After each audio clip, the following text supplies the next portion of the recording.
მადლობა მესო.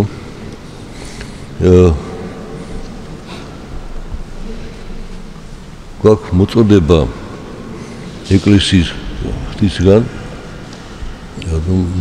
მარლის გვახშოვდეს ჩვენი წინაპრები და ჩვენს ლოცვებში ვხსენეთ მათ და უფასო ედებოდეთ მათთვის ნებისმიერ ადამიანის ცოდვის მიტევას და ამით გამოხატოთ ჩვენს პატრიოტიზმს მათ მიმართ, ჩვენს რწმენას ღვთის მიმართ და ჩვენს სიყვარულს და სწორედ ამას აღნიშნავთ ჩვენ დიდ მარხოში განსაკუთრებით დადგენილია ეს წესი, ვიცით ყოველთვის რომ მეორე, მესამე, მეოთხე კვირის შაბათს ხდება დიდი პანაში მოხსენება სამგზის დიდი მარხის განმავლობაში ვიხსენებთ რომ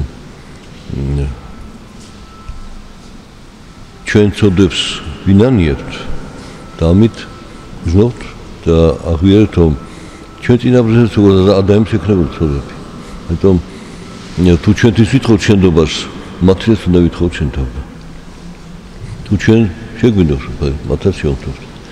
ასე ჩვენ ერთიანდებით წარსულთან ვართ აწყოში და ერთად ვფიქრობთ მომავალზე და ველით ღვთის წყალობაზე სასწაულით აღვასრულებთ ჩვენ მსახურებას.